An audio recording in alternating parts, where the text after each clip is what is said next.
ini kita ingatkan kembali akan peristiwa sengsara dan kematian Tuhan Yesus yang sering kita sebut peristiwa Paskah. Untuk mengenang peristiwa Paskah tersebut, pada saat ini kami akan menyampaikan peristiwa duka lara dan kematian Tuhan Yesus melalui prosesi penyaliban yang sebentar lagi akan kita dapat saksikan bersama. Marilah kita meluangkan waktu dan hati kita untuk dapat mengikuti prosesi penyaliban Tuhan Yesus ini sampai selesainya nanti. Dan kami mohon yang hadir saat ini dapat menciptakan suasana yang hening dimanapun panjenengan lenggah. Anak-anak mohon perhatiannya untuk tidak berlari-lari kemana-kemana. Duduk dengan manis mengikuti prosesi penyaliban hari ini. Bapak, Ibu, dan Saudara yang terkasih dalam Tuhan Yesus, dengan duka lara dan kematian Tuhan Yesus, kita mendapatkan suatu pelajaran yang indah, bahwa Tuhan Yesus itu adalah juru selamat kita. Karena dengan duka lara dan kematian Tuhan Yesus, kita mendapatkan keselamatan dan hubungan kita dengan Tuhan dipulihkan kembali. Selamat menyaksikan, Tuhan memberkati.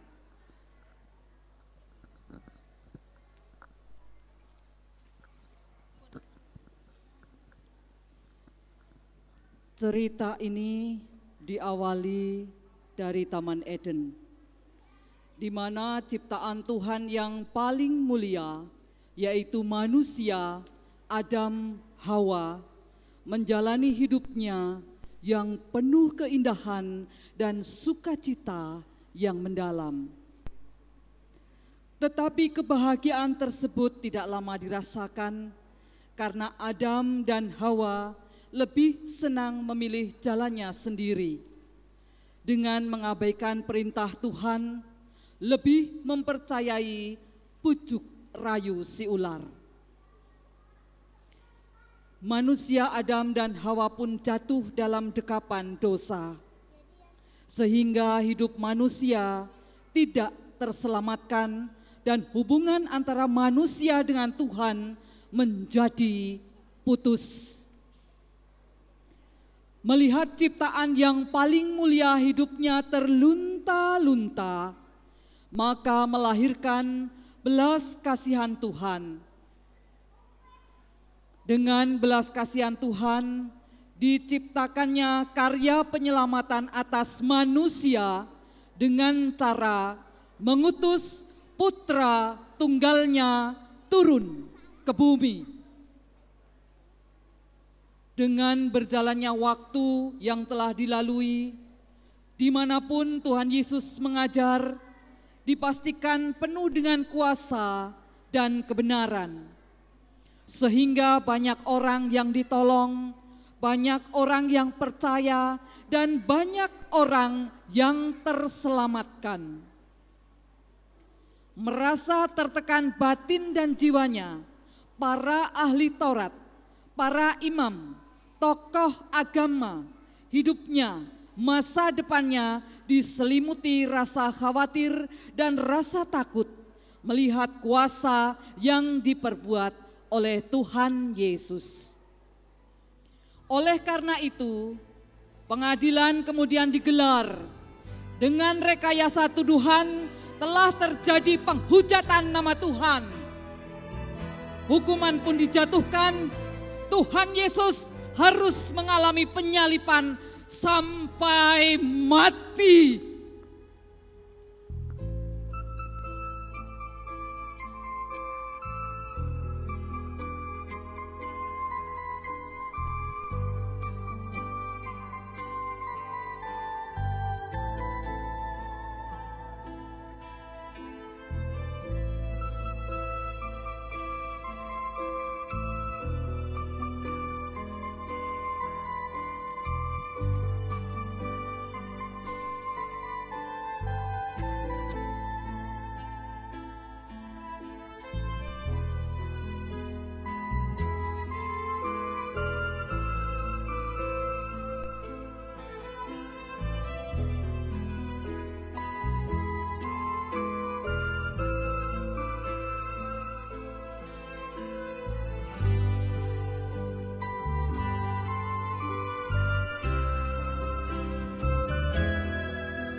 Tuhan menciptakan langit, bumi, serta segala isinya adalah baik adanya. Demikian juga ketika Tuhan menciptakan manusia sebagai ciptaan yang paling mulia di antara ciptaan-ciptaan lainnya. Mereka ditempatkan di sebuah taman yang penuh keindahan. Mereka hidup dengan penuh kebahagiaan, mereka hidup dengan penuh sukacita, tiada duka, tiada lara, tiada kesusahan.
Roh itu memang penurut, tetapi daging itu lemah.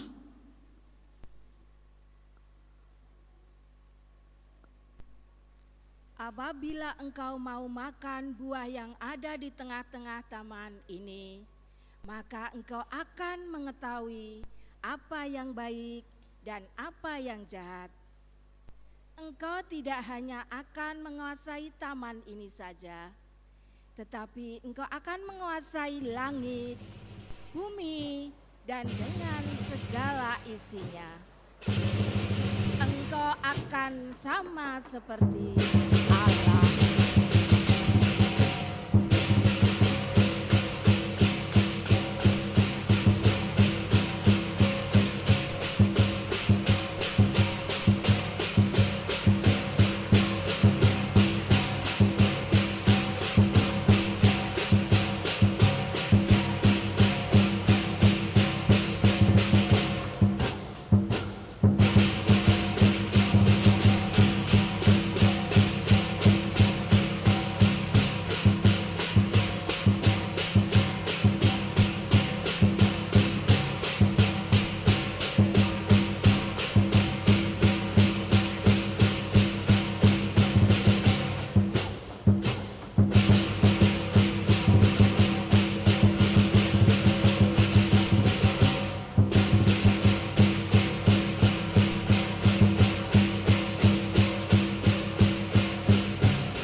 Di manakah engkau, manusia?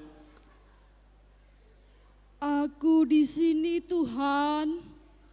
Aku malu karena aku telanjang. Apakah engkau telah melanggar perintahku dengan memakan buah yang ada di tengah taman ini? Iya, Tuhan. Terkutuklah engkau, manusia perempuan. Engkau akan mengalami kesusahan besar. Engkau akan bersusah payah ketika engkau mengandung. Engkau akan merasakan kesakitan yang luar biasa ketika engkau akan melahirkan. Dan engkau, manusia laki-laki, engkau juga akan menerima laknat. Dengan bersusah payah engkau mencari rezeki, dengan berpeluh berkeringat ketika engkau bekerja. Ini terjadi selama hidupmu sampai engkau kembali menjadi debu.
Manusia hari demi hari semakin banyak. Banyak pula dosa yang diperbuat. Karena dosa, hubungan antara manusia dengan Tuhan menjadi putus. Manusia tidak terselamatkan lagi. Manusia semakin menuruti kehendaknya sendiri. Hidup mereka diselimuti ketakutan, hidup mereka diselimuti kekhawatiran, hidup mereka diselimuti ketidakpastian akan hari esok. Keadaan inilah yang kemudian melahirkan rasa belas kasihan Tuhan, melihat ciptaannya yang paling mulia, hidupnya terlunta-lunta. Dengan belas kasihan Tuhan yang tiada batasnya, karya penyelamatan manusia segera direncanakan dengan mengutus putra tunggalnya turun ke bumi.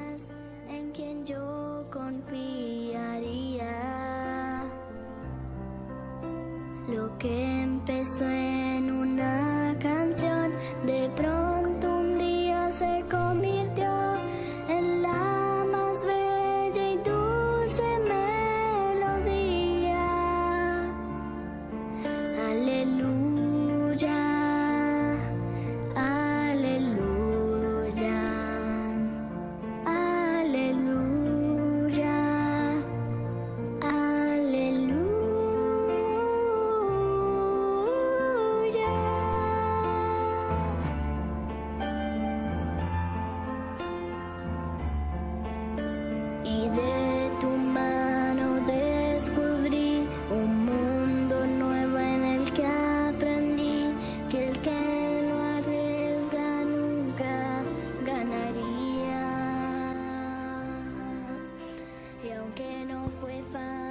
Berbahagialah orang yang miskin di hadapan Allah, karena merekalah yang empunya kerajaan surga.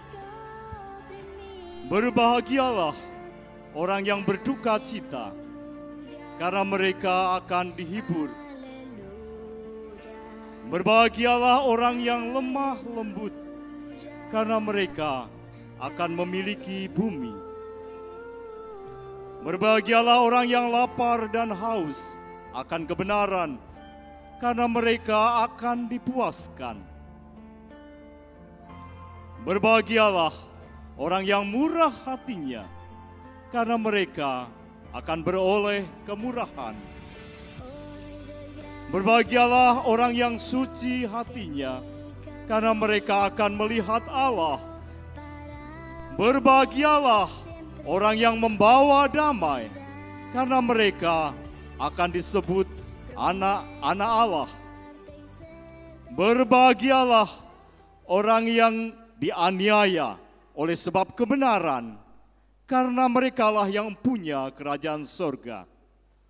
Berbahagialah kamu jika karena aku, kamu dicela dan dianiaya, dan kepadamu difitnahkan segala yang jahat.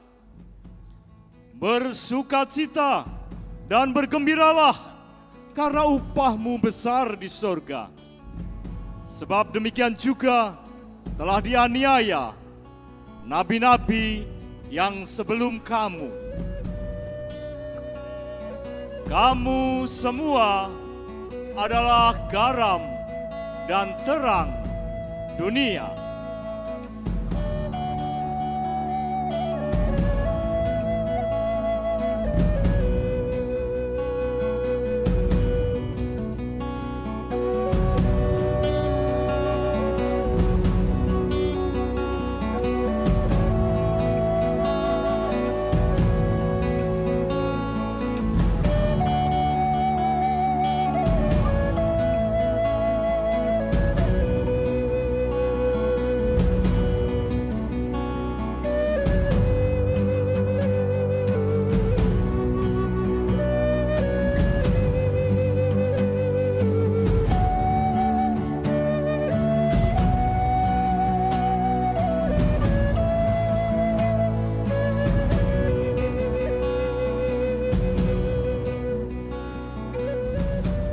Pontius Pilatus yang mulia terhadap orang ini, dia mengaku sebagai Yesus, dan menurut penilaian kami, dia sudah menghujat nama Allah. Bagaimana yang mulia? Bawalah orang itu kemari, aku akan memeriksa dia.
Setelah aku periksa, Aku tidak menemukan sedikit pun kesalahan atas orang itu.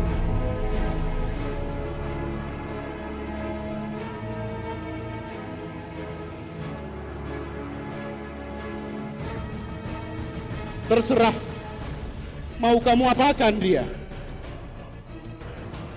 Salibkan dia! Salibkan dia! Salibkan di bawah dia! Salibkan dia! Salibkan dia!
Eloi, Eloi, lama sabachthani.